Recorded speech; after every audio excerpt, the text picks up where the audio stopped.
This podcast is aimed at the veteran community. It hopes to recreate a conversation taking place in any naffy anywhere in the world right now. We want to combat social isolation by letting veterans feel part of this conversation.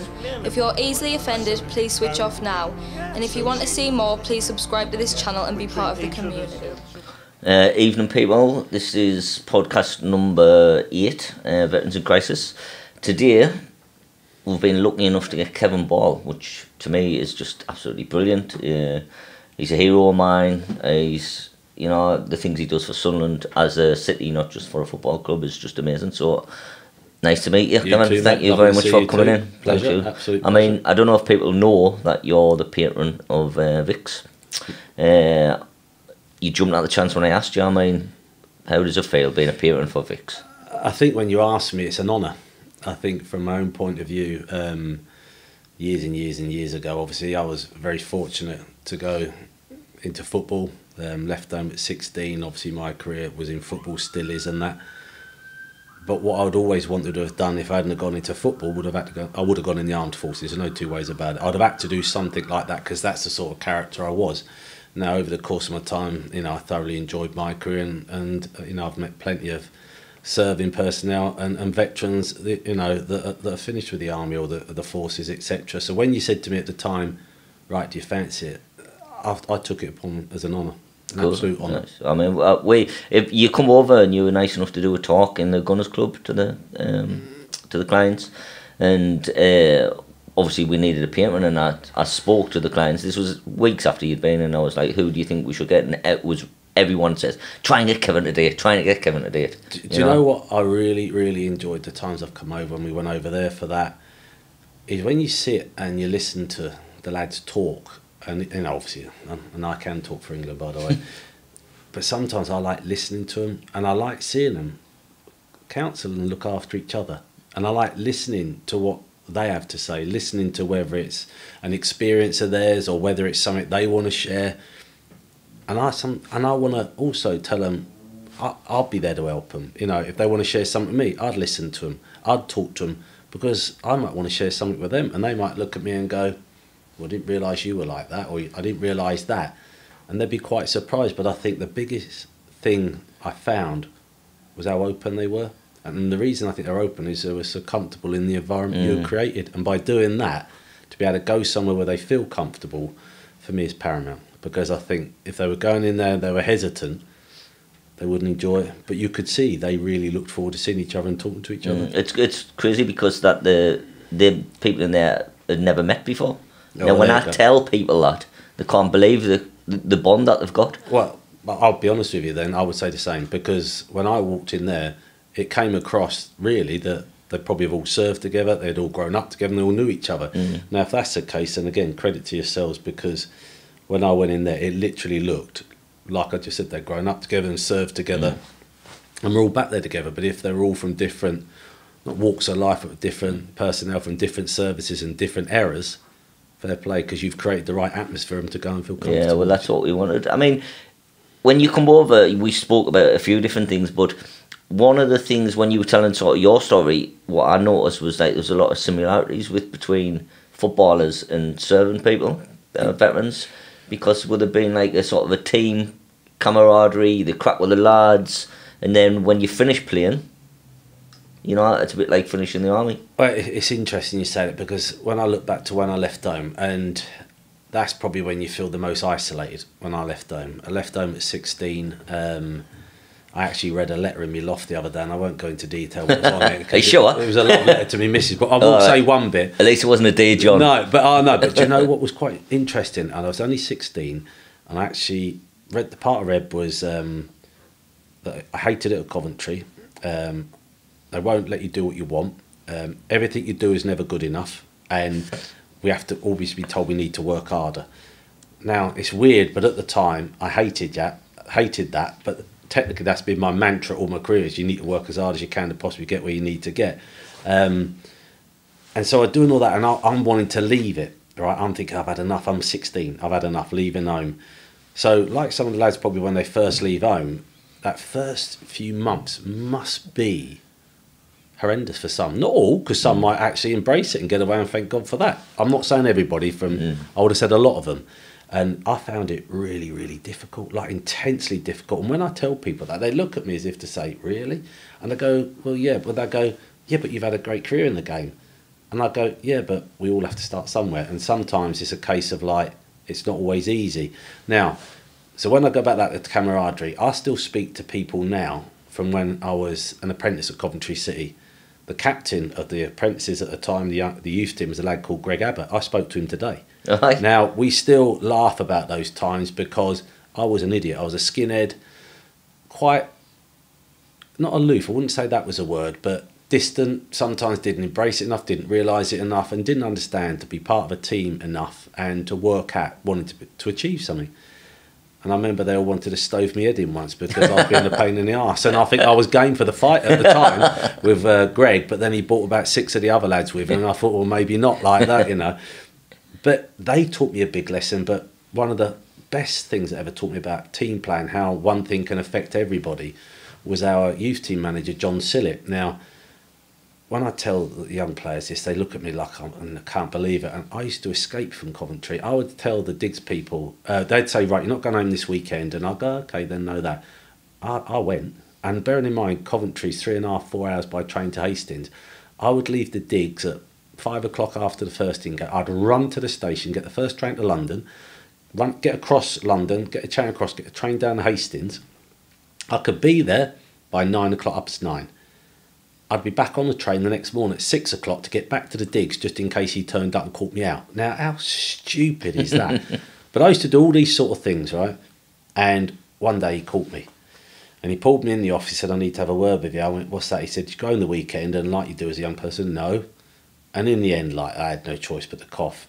And I went, yeah, I did like that. He said, okay. He said, because of your actions, he went, all the lads are going to lose their weekend at home next weekend. And I was, excuse me, I've got an itchy ear, and I better itch it now in case of, right. I was mortified. And he went, no, you have to understand, the actions of one can affect the team. And I've never forgot that. And that might not have been the words he used, but what I did gather from it straight away, there's the way I behaved could have such a far-reaching effect on the rest of the lads. And if my discipline wasn't good enough, it would have an effect on them. And it did. And I actually stood there in front of John Sillett, shaking with fear, not because I thought he was going to do anything to me, but more so because I'd let the other team down, the other teammates down, I'd let me mates down, and I kept thinking, how am I going to face them? And that was a massive learning curve for me. Now, I'm not saying that I didn't still escape sometimes. I probably did, if I'm honest, like, but I've never forgot it. Now, obviously, as time wore on then, bearing in mind I'd been captain all the teams I played, and I think what it was, I was not outside my comfort zone, but I think I was just a bit frightened, if I'm honest. Now, once I actually realised the harder I worked as an apprentice, the more chance I had of playing. Then even when I got released from Coventry and I went back to Hastings for a month, I went to Portsmouth, I never stopped working to try and become a footballer. But I also valued everybody in my team, loved it. I've been very fortunate over the years, been captain of the majority of teams I've played in, but I had some great teammates. So when you look at all of that, and I'll then fast forward to when I finished playing, and I was nearly 38, and all of a sudden, all that camaraderie you've had, all that togetherness, all that, like, knowing they're always there for you. And don't get me wrong, we used to have scraps in training, I'd be the first to be in there, and all sorts. But then you go on. John Kay was one of my best ever mates when I was at Sunderland. We knocked about together socially as well as at work and that. We nearly had a fight in training, and the funniest bit ever was driving home in the car with him afterwards, and he wouldn't speak to us, and I wouldn't speak to him, and we had to drive from Sunderland to Burnmore. And we were literally round the corner. I went, do you think we should just start talking? He went, aye, all right then. I went, right, what time am I picking you up tomorrow? He went, no. I went, I see you tomorrow then. Now, what I'm saying is that was a sort of camaraderie. But I always know he had my back and I had his back. But like I said, when it came to finishing, I think I spent about 4 or 5 months with the family, trying to be, if I'm honest, normal, trying to sort of put the family first. Because, yes, the family's always do well after, or during your football career with all the trappings they can come along with that, but they also put up with a lot of stress as well, and go into that with the injuries I've had and that. But I felt it was the right time to spend a bit of time with the family. I also hurt me back quite bad, so that literally did finish my career. My wife, I loved what she says. We went to Cyprus for about 2 weeks or week, whatever it was, with half term with the kids, and she said, "Oh, she said you were lovely. She said you were so nice." She went, "I'll be perfectly honest with you." She said, "When you finish football," she went, "that's the loveliest you've ever been." And she said, "When you went back into it," she said, "you become a twat again." Right? And I was, "Oh, like that." But I enjoyed that. But I think one of the most fortunate things for me was not allowing that to go on too long, because if I'd have started needing to look and needing to see where can I become important again, where can I be part of something again, I might have struggled. And I was lucky that Leslie Callahan rang me to say Al Wilkinson was going to ring me one night, and he did, and that meant in the March I joined the club again. So I've been very fortunate, and that I've then gone back into an environment which I thrive on and I enjoy. If I hadn't have had that, I wonder. So I can quite understand where, when you've been part of the armed forces of any nature and you have that togetherness, and yeah, there's always parts, no different to my career when I first started, where you're a little bit distant, you're not quite sure. Then once you get it and you become part of something, and you know, let's face it, I've been involved in relegation fights, cup finals, playoff finals, winning trophies, all sorts of different things. It's amazing how much you become to depend on your teammates, how much you want to spend time with them. And I can remember, and we won the championship with the 105 points, and understandably the wife wants to go out and celebrate as well. No, we did have I've got two children, they were younger at the time. And I remember saying, "All right, you've had your bit, I want to go out with the lads now," because I need to be with them. I can remember coming home, you know, in relegation. It's not that my wife didn't know how to talk to me about it, but I need to be with my mates because they would understand it. And yeah, don't get me wrong, we might have an argument, we might have a fight, but we'd have a pint. But it's just something about that togetherness that's created, that if you're susceptible to that sort of life, and when it stops, all of a sudden it's like, what do I do now?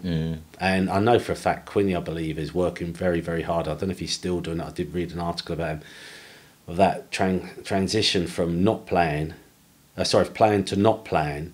How do we handle it as ex-players, and what can we do to help them? And I think it's not only the mental side they need to be careful, it's the physical side as well, because footballers nowadays are honed athletes like you wouldn't believe, and all of a sudden they do what they probably couldn't do before, and that's maybe why all of a sudden they may become addicted to things, because in the past it would have been controlled a lot more and they couldn't do it, where now they might go, "Well, it's down to me and I will do it." And it's a very sticky time, and I think the PFA as a whole, it's vital that they handle that transition for players as well as what they can. I think the same goes with the armed forces, because there's very little transition, or good transition. I mean, people will tell you there is, but there isn't, especially if you do less than 6 years, so you don't really get any sort of transition, any sort of courses or anything like that. You know, someone once said to us, like, the loneliest he ever felt was when he drove through the gates for the last time. You know, and you find, like, people, they come back, if they joined when they were young, they come back a bit when they're older, then you've got sort of, your friends have moved on, they've got families, you end up, you know, what do? You end up getting a flat sitting in there by yourself. Wait, see what you're saying there. I could quite understand that. The difference, I suppose, when I finished my career, and was it like walking out the gates from my last club? I remember driving home, and if I'm honest, at the time, quite grateful as well, because I'd done a lot of travelling and I knew I was at the end of my career, but I did have a family to go home to. Now, some lads that have maybe given up their life, really, when you know, whatever period of time it is their life, because they become indoctrinated, but ingrained into a way of life that becomes important to them, and when that's all of a sudden changed, it's hard to deal with. So when you were to come out of somewhere like yourselves did, out of you know, any base of whatever it is, that must have been absolutely frightening for them, not knowing maybe is what they're going to do, where they're going to go. Whereas for ourselves, you know, I was lucky I had my family to go home to, and probably, if I'm brutally honest, in a financial position to allow myself a bit of time to actually reflect on my career, spend time with my family, then plan what I was going to do next. Whereas a lot of the boys won't have that. I would have said that's probably when the majority of people are the most susceptible to anything, because they're now thinking, what do I do next? Unless they can get help with getting a plan in place to say, well, look, this is what's on offer for you. Now, when it's on offer for them, it's up to them to go and embrace it and take it. If they choose not to, it's probably going to be difficult, because trying to get somebody to do something they don't really want to do is the hardest thing ever. But like I said, we're fortunate in the sense of the PFA, they do it to a lot of players, like you've said, who served for a long period of time. But there's also a lot of young players out there that might go through, you know, like become a YT. Even my own son, you know, he left the club at 20. Did I see a change in him? Yeah, I think I did. And now he might sit and speak to you, and I might have got it all wrong because he could only be the one that would answer. But I would imagine that was a difficult time for him. I bet it was. So lots and lots of similarities between what we do, in the sense of together with other people in a team, and me, like I said, I love it. I really do. So do you think, I mean, it must be hard when you've had a great career and then it's finished, but what do you think, see a 17, 18-year-olds, you know, when they just get released, not injured or anything, you just like, you know, sort of been trying since they were 9, 7, 9, up to, and then they get released when they're 18, and you know, and that's been their whole life. I mean, their mental health must suffer as well. Well, I've experienced that in abundance over the years, as you know, whether I was the under 18 or under 21 coach, and my thing had always been is to make sure, or try to make sure, whoever it is has that support. I still speak to lads now, you know, I still have contact with lads that probably have done things they shouldn't do, but I still see him as one of our lads like that, you know. Don't get me wrong, don't go and go, oh, what you're doing is great. I might say to them, listen, I'm not sure you should be doing that. At the end of the day, that's your choice type thing. When they get to 17, 18, and the hardest ones are the ones you've known have had a right go at it, but they're just short. They're just not quite good enough. And you have to sit them in the office, and they look at you, and giving them that bad news to say, look, and my thing was always, at this moment in time. I never say you're not. I always say, at this moment in time, we feel that you're not going to get a cut, and then give you reasons why. Please, whatever they do, you should always give them reasons why. But then when you give them reasons why, also give them something to grab hold of too. Now, they might well call the office and think you're the biggest wanker alive because of it. And I'd quite understand that. You will get some that see it as a relief. Some lads actually go, thank God for that, I want to go and do something else. And there'd be lads that are distraught. I think what it is making sure that each and every one of them, no matter what the answer to it is, whether they are or aren't getting a contract, is to know that you're there for them. And I've always said that to any of them. I said, listen, my phone is always there for you. If you choose to, if you need to, ring it. I went, I'll come and see you, not a problem. If there's something I can help with, let me know. If I can't help you, I'll find someone that can. I think as a club, it's of paramount importance we do that to all our players, no matter what age, whether it's a senior player, young player, or one of our pre-academy players. It's important that they know that support is always there for them. And I'd like to think as an academy, there may have been times we may have fell short, but in the main, that's been there for them. But yeah, I would imagine being told that. Now, I can go back to when I was told by Dave Sexton I wasn't getting a contract. Now, bearing in mind my youth team manager had actually said, you're getting a contract. I went to see Dave Sexton, who told me I wasn't getting a contract. So you imagine that, I'm thinking, well, fucking am I, ain't I? And then it finds out that the youth team manager had chose to say, because it had changed, it was now a bloke called Colin Dobson, I wasn't getting a contract. Now, in Colin's defence at the time, I thought he was a twat because, you know, not giving me a contract. When I look back, actually it was probably the best decision he made for my career, because one, when Dave Sexton said that to me, I just thought, fucking great, I'll go and get my gear and go. Am I allowed to swear? Yeah, of course you can. I thought, great, I'll go and get my bags and I can piss off home now. And I did. And I wasn't bothered when he said it. I can remember what he was saying to me, oh, we haven't got enough money to offer you a contract. You know, which I learned over the years gone by, which is code for son, you know, isn't it, fucking good enough type thing. But he was very polite and very nice about it. I couldn't wait to get my gear and go home. Now, I was only at home a month before I thought, right, now, screw your head on. I went through a lot of, what's the word you would look for? Not soul searching, that's not the word, but I found it very difficult when I went away from home, really exceptionally difficult. But once the penny dropped, and I suppose I look back and my old man was the one that done that when I went home at the Christmas saying I'm not going back, and he just looked at me and went, we'll see about that. If he had said to me, okay, come home, I probably wouldn't be sat here now with you. But him saying to me, we'll see about that, we had an argument. Christmas wasn't what it should have been, but I ended up going back, and I did screw my head on a little bit, but I think it was actually that experience of going to Coventry, leaving Coventry, me thinking, hold up, you've always wanted to be a footballer, this is what you've always wanted to do, and all of a sudden you're going to throw it away. I got the opportunity to go to Portsmouth, and I never looked back. But that was a time where at Coventry I probably didn't work hard enough, but I made sure I did at Portsmouth. So like I said, that first period they go away from home is really difficult for them. Being told they're not getting a contract, it can work abundantly well for some because they might explore another avenue of their life. You know, I've actually told players, I said, what do you want to do? They've said to me, I don't want to be a footballer. I actually had one who came in, every attribute going, but not the edge to be a footballer. And that sounds weird, doesn't it? You can be physically, technically, tactically, mentally, whatever it is, but there was an edge that he was missing. So maybe the mental side wasn't quite right for him to understand. To become a footballer like anybody else, to be successful in the armed force, whatever it is, you have to work intensely hard at what you do. There was something missing from his game. However, he was academically very bright. So we sort of came to an agreement between us, and nobody else really knew this. I went, look, this is what's going to happen. I says, Daddy, your dad's got a very successful business. I said, one day you need to take that over, don't you? He went, yeah. I went, so why don't you, while you're in the academy, I says, work hard at what you're doing, you know, work hard in training. You'll be playing games sometimes, some not. I went, but gear yourself so you do all your academical work, ready for if you do leave, you can go straight and start running your dad's business. And he done that. Now, I was delighted because he's running his dad's business now.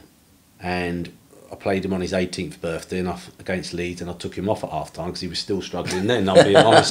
But I stuck to my promise, I said I'd play him and that. The only thing when I did go to see him, he went to me, do you remember what he said to me? I went, yeah, he says, I regret not working hard enough. Now, when he said that to me, I could have punched him on the nose there and then, because I thought, no, what you've achieved is what you knew you could. He would never become a footballer. Now, he might have said to me, well, I could have done if I worked harder. No, you know, it's would have been, could have been, should have been. It wasn't the case. What he should be saying is that he made the right decision. And his decision was to go and do what he's doing now. And he's got a massively long life, hopefully doing it and becoming very successful, and good on him as well. I've even had one come to me and said he didn't like playing football. So what do you like then? He said, I like musical instruments. Now, I was in a difficult scenario here because his dad worked for the FA, and I'm thinking, oh, no. And I was captain of the couple. What do I do now like that? I actually said, well, go and to your dad and tell him. I said, I'll support you. And he was at White Theatre Club, so we're talking over 20 years ago, I suppose. And he done that. Now, whatever his career was in it, I don't know, but he left and he was happy. So not everybody is geared to be a footballer. I think what is important, though, that if it isn't that case, that we make sure the avenues they go down are right for them. And as an academy, you know, with Don Petty runs it now, the education department, like Brian Buddle did for the years I was, you know, sort of in the academy as coaching, was excellent. Now, Brian was a top bloke, but a grumpy old bastard at times. But he was grumpy because he knew the importance of the lads getting their qualifications, where me, I'll be going, yeah, is it play bloody football, not do that. But Brian was a stickler for making sure they got their qualifications. And there's many a person all over the world that should be very grateful for Brian Buddle's input in their life, because he was the one that drove them on the educational side. Now, we come to agreement, me and Brian, I knew how important it was. And the lads came to me once and said, we don't want to do the education no more. Like that, they've got the right on all of them. So they sat there and told me that. I went, so none of you want to do the education no more? They went, no. I went, you better pack your bags then. And they looked at me, what do you mean? I said, none of you can play football anymore then. I said, because that comes with it. I said, because not all of you are going to make footballers, but all of you can make something out of your life if you do that side as well. And that was the last we ever heard of that. Never had any mutiny again, like, you know. So with Brian doing that, and currently Don, if we are in that position where we do release them, the care's there for them. But what we'd like to think is we've prepared them for that, in the sense of, if they stay in football, there'll be somewhere else that might fancy them, might say, yeah, you're for us. If they want to go down the education route, that'll be an avenue for them. We've got a lot of lads who have gone to colleges in America. We've got one, Richard Smith, and I'll talk about Richard because he was very, very good mates with our Luke. Top lad, Richard. 6'7", and as you do, we called him small, but lovely lad. And he used to come in with my Luke, and I used to pick him up round the corner on the way in, and I loved Richard. The nicest lad you'd ever wish to meet. Excellent footballer. And when it came to, excuse me, I should be burping on camera, should I? I just had a curry just now. My wife made a beautiful one. Was it nice? It was nice. Like Halloween curry? Yeah, it was actually. Yeah, it was bloody lovely. So with Richard, he came to the end of his scholarship, and I thought he was an excellent footballer. And myself, Jed and Elliot sat there and we're all talking about what we do next as a pro. Now I wanted to give him a pro because I saw a footballer in him. To what level and what degree would only be really to whatever chance he got as well. But the overriding thing was he was academically ridiculously bright, like off the scale, like, and you know, and he could do his football and he could do his academic work and he would do more. That's how good he was. And I'd always been asked by one of my mates, John Kerr, who was head of football at Harvard, if we ever had a player that was off the scale bright, didn't get a scholarship, didn't get a pro that could come to America, to let him know. Now, bearing in mind I'd known John for lots of years when I was coaching, Richard was the first one, really, if I'm honest, that met that criteria, that one you could actually say, yeah. So I rang John, told him about Richard, put him in touch, and I step away from it after that because obviously I don't want to be the one in the middle. It's up to them to sort it anyhow. So Richard goes to Harvard, and then, so Richard was now looking to go to Harvard, and then John left Harvard to go to Duke's, I think it was. I think it was Duke's University, whatever it is, and he wanted to take Richard with him, but Richard had now got a sniff of Harvard, and he went, no, I'm not going. So Richard stayed at Harvard.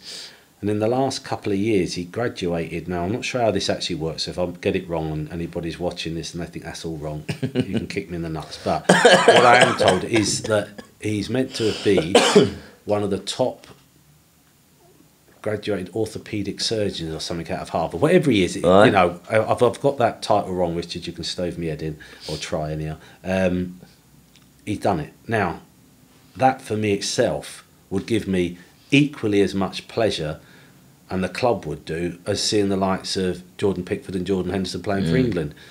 And it was funny how the world's a very small place, because a couple of years, no, not even that, about a year ago, I went into my docket at work and found a letter. So I opened the letter and it's from the top orthopaedic trauma surgeon at Massachusetts General Hospital. Now his name, believe it or not, was Richard Smith. So I'm reading this letter thinking, why is he writing to me? So then I goes down the letter a bit further and it sort of transpires that Richard had been sent along with a lad, believe it or not, a medic at the Special Forces, to go to the hospital to work in the trauma department where this bloke was the head of. And he said, when this young gentleman came into my office, he said, he sat down and unbeknown to me, he said, I like your shirt, because this Richard Smith, believe it or not, both Richard Smiths had a Sunderland shirt behind him at his desk. He went, I like your shirt. And this Richard Smith, why is that the surgeon? He went, he used to play for him. Then they got talking about me, Sunderland and all stuff like that. So it just made it a really small world, but a great world. So when I see Richard doing that, like I said, it gives us as much pleasure as any of them. But then I'd also say, those that are in trouble and need a bit of help, would we see them any less? No, absolutely not. Would we be able to go out of our way to welcome if we could? Absolutely.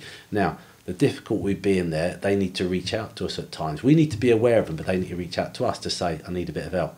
Now, would I be the first to go and see them? Absolutely, yeah, without a shadow of a doubt. Don't care. Would go out my way all the time, because they're part of our club, and I think we have a responsibility for that, because sometimes when they don't achieve what they want, it can be the hardest thing to ever come over, because they feel a failure. It can be heartbreaking, yeah, really. Yeah, absolutely. Talking about the two Jordans, though, I mean, what fairy tale stuff that really, isn't it? Fairy tale stuff. It's I mean, I just showed you the tops downstairs, what they both signed out. We've got framed in that. Obviously next to yours. Yeah, mine's on top, just over above there. I think what it is with the pair of them, the ability was always there for them to become footballers.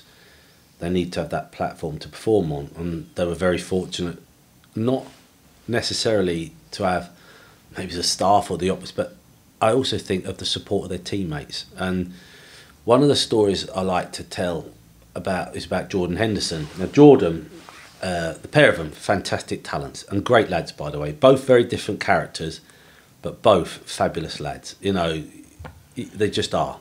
And Jordan, I don't know if he was under 17 at the time, I can't remember, but anyhow, he was he must have been under 17. He would play. Now, Jordan, when he was an under 16, was a very slight stature, and he was one of those that was growing a little bit slower than everybody else in terms of physicality and that. In terms of ability, always there. Attitude, probably the best we've ever had. Desire to improve, desire to be the best, desire to do everything as good as he can. you'd have to say he was number one. But there came a time when you could watch him in the games and the things he was wanting to do weren't quite happening. Everything was laboured, everything was tired. And I watched him and I thought, he needs a rest now. Now, we have nowadays all these bits where they can say, we can measure what they've run and all that lot. I don't care what. The biggest thing that doesn't lie is the eye. You can tell if someone's not quite at it. You can tell if someone's not doing their job, and you can tell if someone needs to be pulled out for their own good. So it was a time when, with Jordan, we had to go, he needs a bit of help here, like needs to rest for a bit. So came through the tunnel at the academy and all the boys were in front of us. And I went, Jord, he went, what? I said, you're not playing tomorrow. And straight away, obviously, face went up like that, and understandably, because he just wanted to play football. So I gave him the reasons why and explained to him about the tide. I said I've been watching him, all that sort of stuff. And I went, Jordan, I know you've got the face on with me because you're not playing. I said, I get that, and I'd be the same. I went, but you see all those boys in there, all your teammates? He went, yeah. I went, the ones that have all supported you, well, this is their chance to have a game. So I said, you make sure you go and support them. And never, he didn't come upstairs to see me like I said he could do. He just got on with it. Jordan always put his teammates first. We had another young lad whose ability probably surpassed Jordan's in terms of natural ability, but unfortunately for whatever reason didn't make it as a player. And one lad I'd love to see again, and I'm not going to say his name, but one lad I will do accidentally in a minute, you watch now. But one lad that I would love to see again, he had probably more natural ability in the position he played than Jordan did have in his position. And unfortunately his background and the way things were, it didn't work out for him. When he was in the academy, Jordan and his family looked after this lad like he was his own brother tremendously well. But that group as a whole had a great team bond, great team spirit. And that's one of the things we try and foster as much as we can, is understanding that whilst only a few individuals make it, they wouldn't have got the rest of the way about their teammates. And I speak to lads now that, you know, it might be a lad who's a builder or something now, and I'll go, do you ever speak to so-and-so? Oh no, don't do that. Why not? Wow, he's an England player now. And I went, yeah, but he's an England player because you helped him. You're one of his teammates that helped him on the way. You're one of those that, whilst you might not have got that glory, I said you helped him on his way. So never be in, fear of ringing him up and saying, hello, how are you? And always be proud of what you've done to help him like that. So, like I said, they're both Jordans, fabulous lads, but so different characters. Like Pickers, I love him because he is what he is. He's a mad goalkeeper. But I think to be a goalkeeper, you've got to be touched. I really honestly do. I think you've got to have something about you that's very... I think you've got to be a bit, not mad, but... I mean, who in the right frame of mind wants to go rushing out of someone's feet or diving in amongst it and all stuff like that? But he does it, and he does it in abundance and loves it. And I can remember coaching Jordan, and we used to have a philosophy of playing out from the back, and it'd go into either the full-back, the centre-backs, they'd split, midfielder drop in. We used to have a nice pattern of play, Jed, McNamee. It all started with Quizan, born years ago, the Dutch way of playing, and we carried it on with the players when we could, as best we could. And we had a philosophy of it, except when Jordan played. So I'd go to Jordan, please pass to your back four. And he used to call me Kevin, I'm better than them. And I used to go, yes, Jordan, I know you are, but that's how we want to do it. And that's what he was like. But he was exceptional. And people have seen it now. Now, I was lucky enough to see it at a very young age of him. Talent with his feet was exceptional. Shot stopping, unbelievable. I used to put him in at centre-back in training, and he'd go, what are you doing that for? I said, think about it. I says, as a goalkeeper, you can come and see it in front. I says, as a centre-back, you need to know what it's like for them when you coming over the top or their awareness around them. So I used to swap in another lad around in goal, like one of them go and goal, and the other one play centre-back. And he used to frustrate me then because he was really good as a centre-back as well, do you see what I mean? And I used to be looking at him thinking he could play out on field. If I really had to, I'd have played him out on field, and it wouldn't have bothered me doing it. I think loads of them. Trevor, one of our other goalkeepers, he was the same. He could play out on field. There was a lot of lads who we've got through over the years that we would say to them, you need to use your feet. And they could have played out on pitch as well. Like, some were exceptional. But like I said, it's not just those two. All over the years, we've had some great lads. Now, for me, the most important thing is for me, everybody has got a talent. Now, the idea is to find that talent, nurture it, and make the most of it. Mine was football, to a degree, could say coaching. Everybody's got that talent. Now, some of their ability might not allow them to get to the Premier League, to play for their country like those boys have done. But it might play National League, it might play non-league, whatever it is. Our job as coaches, for me, is to help them fulfil that potential. They've got to play their part, is to help them fulfil that potential. So we have lads now playing in the National League. Am I as proud of them as what I would be of a lad playing for England? Absolutely. Why? Because they're part of our club. Mm. Can we talk a little bit about, which was my favourite time, the Reedy era? Yeah. It's like, and it's a bit weird because years and years ago, I was in a taxi with a taxi driver, being on the piss, talking about football like you do with taxi drivers. Taxi driver said he was in his 70s, and he says, best time of my life was when the Reedy era at football. In that time I was about 20, and I says, it better not be my fucking best time of my life when I get to 70. You know what I mean? Because it was phenomenal. It was such a good time to be alive. Like, you know, it was, everything sort of went right for us. It was great. I think what it is, if I look back over my time at Sunderland, the managers I've had, each and every one of them have played an important part in my career, whether it be good, bad, indifferent, but they've all gave me an understanding of something. And I've loved them all, to be fair. I can't really say there's any manager at Sunderland I played under that I look back and think, what a dick or anything like that. There's nothing like that. Loved them all and enjoyed playing for them as well, which was the most important thing. But obviously then it gets to the stage where we're in the position we are. Bob Murray allegedly, somebody else sneaked it out, or somebody did, that it was Peter Reid, and someone made a few quid out of his family. I don't know if that story is true, but all I will say, it was probably the best investment Bob Murray ever had, was bringing Peter Reid to the club. If he then said to me what was the best investment Peter Reid done, was bringing in Bobby Saxton, because Peter Reid had that personality that we needed at the time. Bobby Saxton, when he came in the following season, had that, I don't know how to explain it. He was an exceptional coach, taught you a massive amount about football. But when people like the gentleman who's, I can't even remember his name, Graham Potter's in charge at Brighton, he said an important thing, looking at footballers first and foremost as people, not footballers, which I think is important. But Sacco did, he saw us as people. He loved your family, knew all about your family, and it sounds like a cliche when the guy, the manager, knew all about your family and your wife's birthday. I didn't really want fucking read it know about my wife's birthday, but you know, but if it was enough to say how's your wife, how's your kids, how's Luke or how's Natasha, or how's Sharon or something like that, I'd be going, oh, no. Now, I didn't expect him to do a Cluffy and send her flowers on my birthday, on her birthday, like allegedly Cluffy used to do with the players' wives. But the important thing was, Sacco did want to know about your families, and he did see you as a person. And, you know, to sort of, there were a time when we were training relentlessly. I'm jumping forward and I'll go back to what you said. There was times when we were training really hard, games were coming thick and fast, we were probably going for the championship. And when you tend to train all day, every day, it does become like a busman's holiday. The drive-in becomes a busman's holiday. Everything about it does. And I remember some days going to training and I'd have my car on the A1 like that, and I used to laugh because I'd go, right, that's the A1 to Scotland, or that's the training. And I've got to be honest with you, some days I thought, I fucking just want to go that way.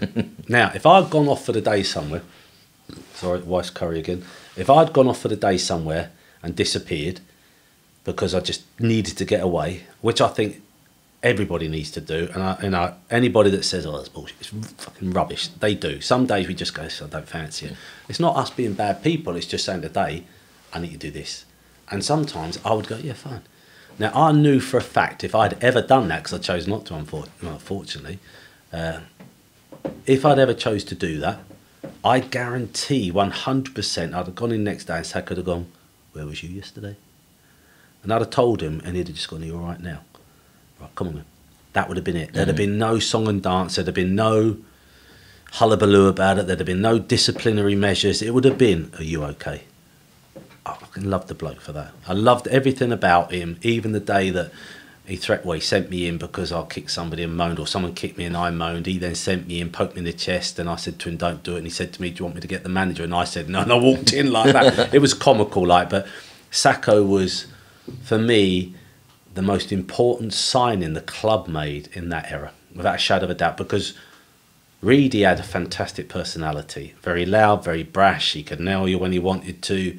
You could argue with you, but he had that about him where he had that scowl, like, you know, and I quite like that. And, you know, if someone scowls at me, I used to think, yeah, fucking come on then, I'll show you. And that was me. Now, some players you might not have been able to do it with, but that was the way it worked for me. But Saka was outstanding at making sure players knew their value to the team, because the role I had in the team would be somebody sometimes go under the radar. You know, even nowadays people that go to me, they go, what's your name? So I have Kevin Ball. They go, yeah, Kevin Ball. And they fucking start with, you weren't the best footballer. And I fucking look at them like that. Now, in the past, I used to just go, yeah, like that, and think, what's the fucking point? Now, I don't. I educate them now. I go, what do you mean? And they do that. And I go, what do you mean I weren't the best footballer? I said, tell me what a footballer's job is. And then when I go, but I could kick with both feet. Oh, yeah, you could do that, son.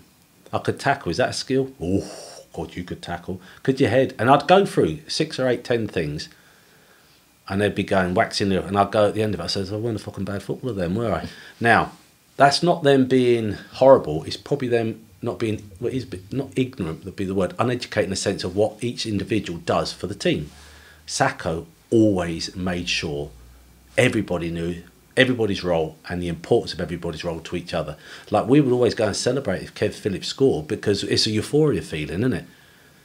Sacco loved it, the fact that I might run 30 yards and tackle someone and give the ball to someone else and we go and score. They'd all be celebrating that up there. Sacco would be just looking at me and doing that. And he always said, Kevin Phillips scores the goals. Who gets the ball for Kevin Phillips? Kevin Ball. And he would do it. And it would be his way of saying, listen, we do value what you do. Not just me, everybody. He was outstanding at it. And he was so witty with it as well. I mean, we went to Marbella at the end of 1 year. And we're going for the, we've won the championship, 105 points. Reed is taking us to Marbella. But about 4 days later, we had to play Liverpool in the centenary game at the Stadium of Light. So we've won the league. They're the one that's team that have won it the most, or may have won the Prem that year, I can't remember, but we're playing them. All I kept thinking was, fucking hell, we're playing Liverpool in 4 days' time. I can't go on the piss in Marbella. I play like a right twat. So I go there, and on the first night, we go down to the port, and everybody's absolutely steaming, apart from me. Right, I'm just not drinking. I thought, I can't do it. And then all of a sudden, Mickey Gray starts working himself, doesn't he? Right, and the next thing, I think his words were calling Peter Reed big ears, and then he started pissing in the port, like, you know, no different to what I'd expect from him in the sense of the day at that age. But he was funny, Mickey. Mickey is so witty and quick, it's frightening. And I think he may have called Peter Reed Monkey's Heed like that. Now, obviously, you're looking at the manager, you're looking at Mickey, you want to laugh, but you know you can't, right? And then Sacco stepped in and went to me, right, take him home. And I went to Sacco, what the fuck have I got to take him home for? Like that, right? It's good, because you're the captain, I get him back to the hotel. And that was what he was like, do you see what I mean? Yeah. But he just had a way, Sacco. He just was excellent, absolutely superb. Me and Michael Gray are related. My dad and his granddad were brothers. Really? Yeah. Small world, wasn't it? Well, it's funny because with Mickey Gray, like, someone talks to me about the best players I've ever played with at Sunderland, and we'll talk about Mickey, because if I'm really, really honest, I look at them all now, a lot of different characters. I can remember watching Mickey at 16 at Roker Park, looking down. I can still remember being sat where I was. He came to the touchline, playing with a smile on his face, and I went, here, playing our first team, no problem. Now, everybody said, well, it's easy behind. I said, no, I said it at the time, no different to I said Jordan Henderson would play for England and Pickford. You know when they've got the edge. Mickey was an outstanding talent. He also had a party side to him. And sometimes people would say, oh, Mickey was out in Sunderland last night and Mickey was doing this and Mickey was doing that, which may have been the case. But if I could have then turned around and said, yeah, Mickey was the best player in training today and Mickey was the best player in the game today, I could have done it tenfold, hundredfold. Very rarely was he not the best player in training. Very rarely was he not at the front in the running. Very rarely was he not the best at whatever we were doing. He was an exceptional talent. I probably sometimes didn't give him the credit he deserved, because sometimes it could be a pain in the arse with what he'd done. But he'd probably, if someone really pushed me now, when I've really thought about it long and hard, I would probably say, fortunate to play with Mickey Gray, because he was an outstanding talent. And again, you know, like my family were close to his. Our Luke used to knock around with Gav, I think it's his nephew. So we were close, and I used to look after Mickey. And yes, he may have got me in trouble at times, but would that bother me? No, because that's what teammates are for, aren't they? Would you, in the season, the 105 points, would you say that was the best team spirit that you'd play that well in the Sunderland? I think time? It's funny how team spirit, and what does team spirit equate to? Does team spirit have discipline within it? Now, I've thought long and hard about this, because I've played with some excellent players who never bought into the team bit at all, and subsequently we suffered as a team. One of those errors was Terry Butcher when he took over as manager, brought in some really good players, but they didn't come, for me, with the right attitude of being a footballer at a great club. They enjoyed the lifestyle as well. I have no issue whatsoever, because I think everybody, when the time's right, needs a beer. I think people in certain jobs probably need beers more than others. Some lads, their way of dealing with stress might be to have a beer. So you can't condemn them if that's their way of dealing with it. But you can have a pop at them if they're not then doing the job, if they're not then in a position to be able to do the job. And there was a time when we played some great players and it just didn't work. And a lot of it is because they didn't buy into the team spirit ethos. That can also be created by the players and the management. You may be lucky to get a blend of people that it works with. If I'm honest, when people talk about me being captain, probably the best era I was captain was when I had lads around me that give a shit as much as me. That made my life a lot easier. Now, I was a bit anal with certain things about how we done things, and I'll not hide from that, and I'll never change from that, because that was me. I think they all liked it because I was anal about it, and I would make sure we done stuff, and I would say, no, it's not good enough, and if they didn't want to do it, I'll go and do it, because I felt we had a duty of care to our supporters in the community. And you know, we'd always make sure people were doing things they should, which is something which the club, rightly so, have connected so much better in the last few years. There was a period where we did lose that touch with the supporters, and me personally think it's something that should never, ever, ever go, because they are what we are. They are us. You know, we're reflective of them, and what we do on the pitch is them. How can I put it? I used to say this to the players. How our club is seen is the way we play on the pitch, and if our fans don't think we do what should, they tell us, don't they? So team spirit, how does it nurture, be fostered? I do think by having enough good people within your squad. And when we've done that, and even the first team that won the championship the first time through with Reedy and Sacco was a bunch of lads who would have grafted every day, all day, would have kicked their grandmother, granddad and anybody else that got in the way to win a game of football, but give a shit about each other. But we're also prepared to challenge each other, prepared to fight with each other. Now, not because I want to fight because I don't like you. I want to fight you because what you're doing is not right and not good enough, and I want you to do better. And it would get in an argument. And I remember with Scotty, we had a massive argument about something outside a pub in Durham once.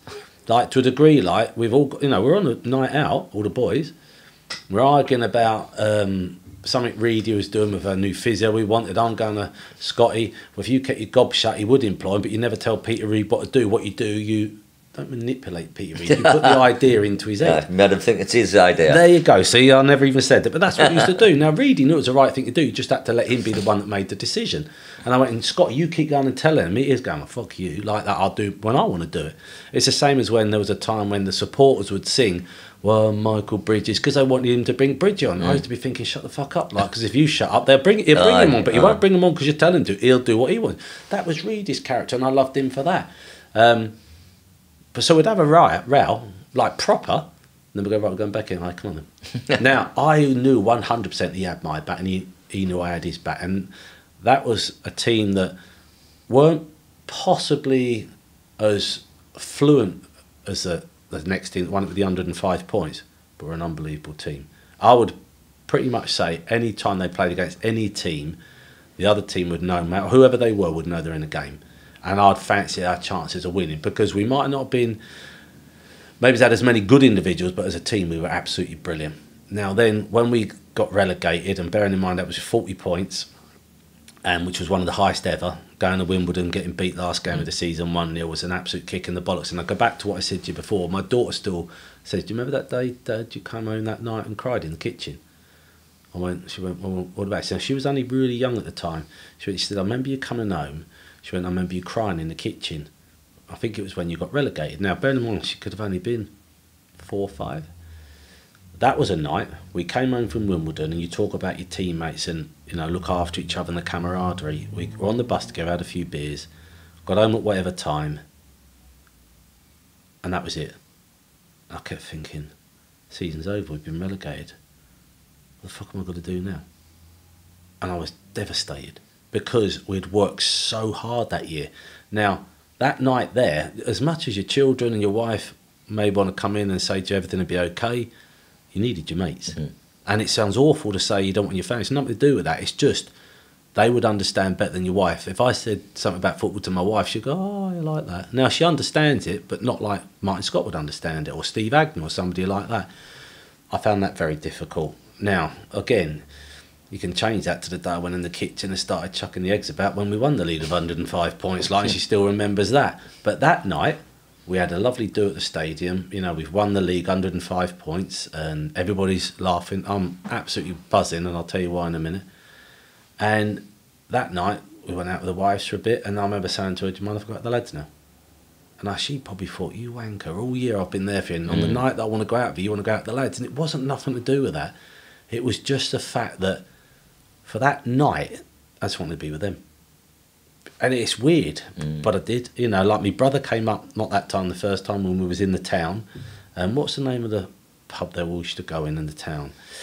I'm not very good. I remember going in there, what is it on the corner there? What's it called? I can't remember what it's called. Anyhow, someone told me the name, so I go, oh, that's it, like that. I can't remember. And I remember standing behind the bar, just watching our lads with the fans enjoy themselves. And my brother was up, and the fans had got him on their shoulders. And all I kept remembering was one of those things going round and round, you know, like that. And I kept thinking, I'm thinking, for fuck's sake, get him down like that. His head's going to come off in a minute, like that.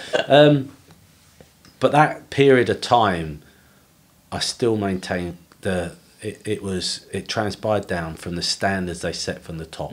And the fact was, not just the standards they set in sense of discipline and that, caring for the club. I remember Bobby Saxton, he'd recognise that it was a hard time. Maybe, you know, we've had games, we're tired, the boys are tired, but he'd know it affected the staff as well, because it does have an effect. I don't give a shit what anybody says. I don't realise the effect that a team's win or lose can have on the club as a whole.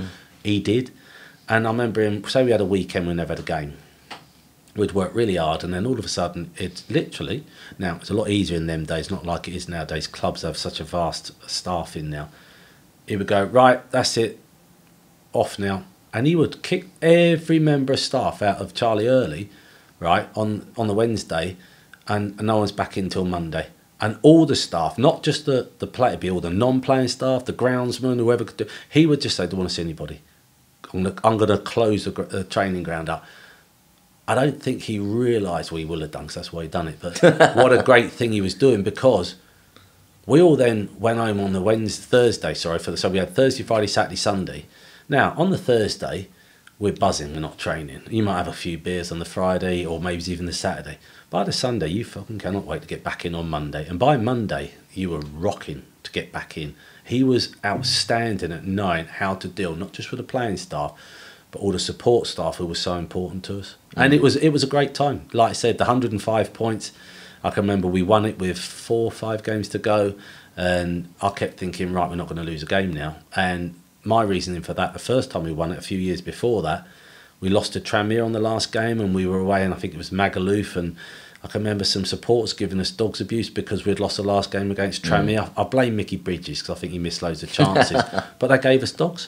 And I could understand that, because they were disappointed we lost the last game of the season when everyone's gone down, they wanted to win and all that lot. But it really rankled with me, and I never forgot it. So, of course, you then go through what you do with the playoff and that. So when we got to the stage where, you know, a few years later, you know, we've won the league with 4 or 5 games to go, all I kept thinking was, right, we're not going to get beat now. And that was my mantra for the rest of that season as captain, was to drive us on to make sure we didn't get beat again. And that was a time when me and Bobby had an argument, because Nicky Summerby kicked me in training. I went to Bobby, that's a fucking foul, isn't it, like that? And he stopped training, he went, I beg your pardon? I went, it's a foul. A fucking foul. You've kicked fuck out of these lads all year, and you now want to foul off of one of them. Get in, he went. I went, no. So that's when he poked me in the chest. I went, Saka, don't poke me in the chest. He went, Kevin. He used to call me Kevin. Do you want me to get... Is that your Sunday? Yeah, it was like, do you want me to get the manager? I went, no, I don't. And I went in. And I was mortified because I thought I'd upset Sacco, right? Again, learning. The one person, not just the one, but the main person that was at it was as captain was me. I was still fucking training like a lunatic. A few of the boys had took their foot off the gas and were cruising through training. And Sacco's way of dealing with it was now the top man, which was me. And he did, but I was mortified. I ended up going over about 100 yards of training, doing sit-ups, press-ups, like a lunatic, going in there, knocking on his door later and going, what have I done to upset you, Kevin? And then he'd sit me down and explain what he'd done. And I just came out there thinking, fucking what a man. I was just about to say, what a man management, man. That's outstanding. Superb, isn't it? It was brilliant. Can't speak, so anyhow, we didn't get beaten that last game. And that's how, as a captain, I was so satisfied, not with me driving it on, but that the boys had finished the season without getting beaten. I thought, no matter where we go now, we ain't going to get fucking moaned at, are we? Because we won the last game of the season. I can even remember losing Steve McManaman at Liverpool in a game, and he scored. I think it was the League Cup, we got beat 1-0. And I was marking Steve McManaman, I was doing a man-to-man job on him, and I lost him. I partly blamed Darius Kabicki, but it was ultimately my fault. And he was shouting at me from the sideline, Saka, and I gave him the rubber, and I wouldn't look like that. Like I fucking wouldn't, because I knew what he was going to do, right? So bear in mind, I'm captain of the club, and I'm thinking, I'm fucking look like he's going to nail me, because I could hear him like that. And then it was Kevin, you know. I'm not looking. And after, he never spoke to me. So, fuck, have I got away with that? And I thought, no. So anyhow, went on for a few weeks, right? And then all of a sudden, I think we'd gone down to Grimsby. I've got to get this bit right. Gone to Grimsby. We'd won the game, whatever the scores. I scored, Bridgie scored. I got twice I scored, got man of the match. I had a massive row with Reedy, massive row at half time because he said something I didn't agree with. So bearing in mind now, I've fucking scored. I've had a massive row with the manager. I think I made 2 goals second half. It might have been it. Got man of the match. All I want to do is have a fight with the gaffer because he pissed me right off, and he did as well. But he boxed that off brilliantly after the game, like proper good man management, Reedy. And then we went down to Manchester, and we were all out in this club in Manchester, or a nightclub. My mate had come over from America, and he was in a group called Bad Company, so he was a top rock singer, like lead singer of Bad Co in the day. So he had come up to Manchester to see us. So anyway, we're out in this dance and we're having a go. And then Sacco started talking about the Grimsby game we'd had on the afternoon. And I remember going to Sacco, I went, put the ball away, the lads are out having a good time. Well, I couldn't have said, I might as well have just shit in his mouth, because I couldn't have said anything worse to him. Because he went, I beg your pardon? So then, fucking the footballer now, are you? And went all through that, but the best bit was, and then all of a sudden he went, and anyhow, where the fuck were you when McManaman scored? It was like, I'm just waiting for this moment. But as a bloke, loved him. Well, I love him. I think he's great. He's rung me a couple of times. I need to get back to him. He's absolutely, by far and away, and I've met some fantastic people in football, but to influence my career, both whether it be coaching, football, just as a person, it was him. And everybody I've spoke to prior to him coming here, the words that people spoke about him, you know, talk about holding in high esteem or above high esteem, loved him. Do you talk too much? Yes. I seen him. He was at a talking that I went to with Kevin Phillips and Malcolm. Yeah.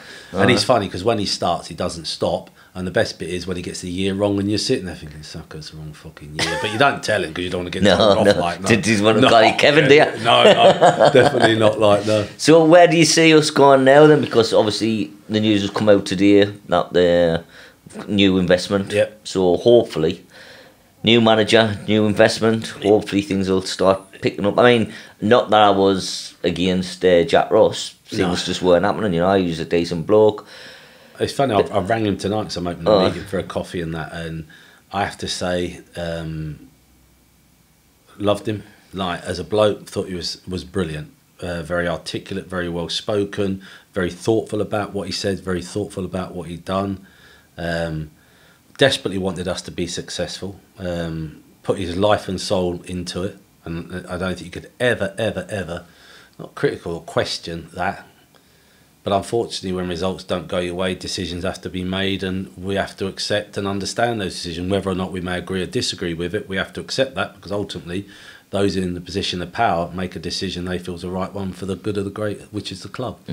Now, with obviously Jack leaving, and I think he's gone away with holding his head. He's at so high, and with such great esteem by everybody at the club. But then we have to replace him. And Phil Parkes and Steve Parkin are two people that know this league inside out. Very down to earth, very hard working. I've known Phil obviously all my playing career, done stuff with him since when I work on the loan side with the club. When I was the under-21 coach, we loaned players out to him at Bradford, loaned players out to him at other clubs. As a bloke, absolutely brilliant. Very, very football orientated, but very down to earth. No, what I would class as not airs and graces. I don't mean that to be detrimental to him, or derogatory to him, but just a normal, natural bloke who will want us to be successful. And Park is exactly the same. They're very, very down to earth. They understand, the size of the club. They understand the importance of getting promoted, and they understand how much the club means to the city. So, from that point of view, you just want them to be successful. And I've no doubt if you ask Jack Ross the same thing, he would say exactly the same, because he's loved it here, and he knows for his education as a manager going forward, this club will been of paramount importance to him, because he will have learnt so much while he's here. And like I said, fabulous bloke, and I can't wait to see him, to have a bit of crack with him and that. Now the investments come in. Obviously, it's common news now. They've sort of intimated where it may be spent. I've read an article that Charlie's wrote this afternoon. The biggest thing is, whenever you get any form of investment, is making sure if and when you spend it, it's spent in the right areas. Because I think every football club will say, oh yeah, we've got loads of money to spend. If you don't spend it in the right areas in the right way or at the right time, all of a sudden it's gone. Now, no one knows what that investment is at that moment in time. I don't think it's actually been publicised what it is, so we have no idea how much it is. They've said about the wonderful world of Twitter said 12 million quid, but I don't know where they get this money from. So there you go. So I have no idea. So if say it was 12 million, and they say they want to improve allegedly the scouting structure with Tony Coton, again, if we are going to improve that, is it in this country? Is it in countries that will be beneficial to us as a club? I think we have to be important to understand that sometimes it takes a certain style of player at a club, a certain style of character. So are they thinking about where they're going to, or how much they can afford? So where are they going to go into to sort of say, well, we could afford players from this country? So that's the recruitment side. The academy, there's areas of the academy that needs updating. It needs tidying up. It's very well kept. The people up there on that side work tremendously hard to keep it in tip-top condition, but they need help with that as well. Be areas that need redecorating, revamping, redoing. And you can leave that, and something that might cost you X amount now, if you carry on leaving it, it'll cost you 10 times that in a year's time or so. So I think it's important you keep on top of that.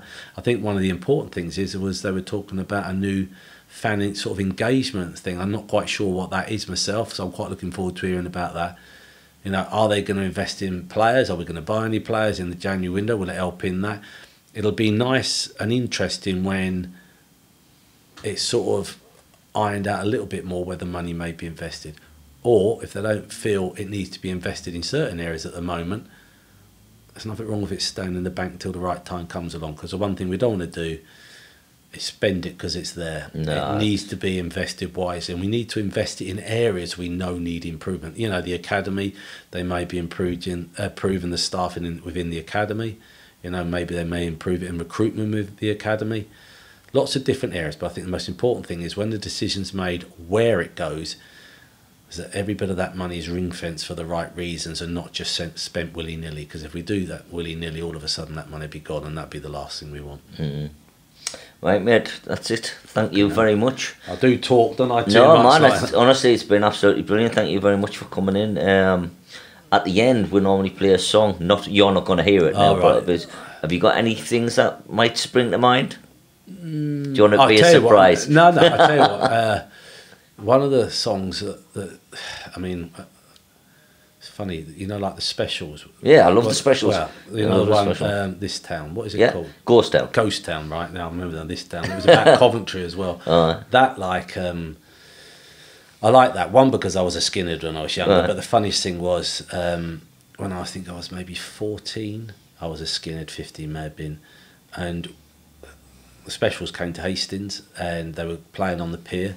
So we all got our tickets. I think there may be £4 at the time. But the ticket itself was a sort of like a bus ticket for some reason, exactly the same as a bus ticket in Hastings. And I had my jean jacket on. And I remember going home on the day of it before I was going back out that night, and I was emptying my pockets, and I thought it was a bus ticket. I only threw away the ticket to the gig. Yeah. So all of a sudden I'm thinking, what the fuck am I going to do now? So under Hastings Pier, you could literally, there's girders like everything running the length of the Hastings Pier. So what we'd done, me and a couple of other lads, I mean, it's freaking ridiculous what we'd done, 15. We got on the girders and just walked all the way along. The girder, by the way, was that wide, but we fucking got there. Then there was a trap door where lads who had kept their tickets were, so they waited because you couldn't get past the entrance if you didn't have a ticket. We'd tap on the door, they'd open it, and we came up from underneath. And then they used to put a print on your hand. So what we'd done, they'd take your ticket, put a print on your hand. All you'd done was that. So when they'd done the infrared, or was it infrared? That's what they used. Just shine up. Yeah. So they'd done that. So in the end, we got into the gig, and it was, who was there? It was the Specials, Dex's Midnight Runners, and the Go-Go Girls, I think. Now, obviously, years later, I've got to Coventry, and that song there is probably indicative of that era at Coventry. Now, I'm not saying Coventry now is not a fantastic city. It may be. I haven't spent any time there, but at that moment in time, I found it intensely tough. We lived in a hostel. There was loads of us together in there, and the lads again were great, and I still speak to some of them now. But it was tough, you know. Like reading this letter that I sent to me miss the other day. There was a winger called Andy Willock, and me and him clashed. He was a little Scottish lad, excellent player, but we clashed for some reason. And I remember putting in the letter, oh, he'd been into my room and messed my bed up, so I've been down, and as I'm reading, I'm thinking, I hope I didn't fucking stove his head, and I forgot about it. And it went, so I'd done it to him. He was a brilliant lad, but I can still remember my first day when I signed, actually there, I've been training there a lot, but actual first day after signing, I was playing left back, he was playing right wing, and he cut inside. I went to stop him and he nutmegged me.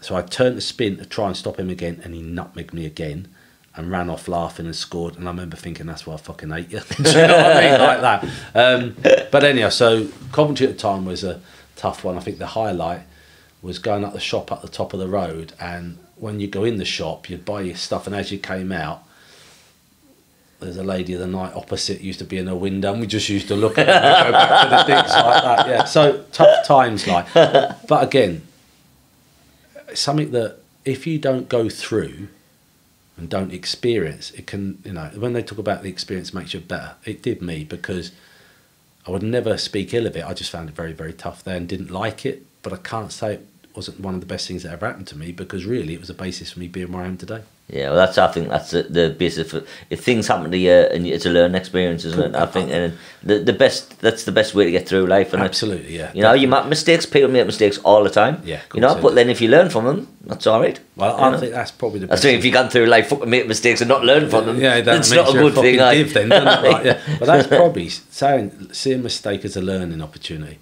Probably one of the best things you could say, and that for me was what it was. And I'll forever be grateful for Coventry giving me a start, and Peter Sill at Hastings and John when I went there, and Bert Edwards, and I can still remember Frida and Ron and people like that.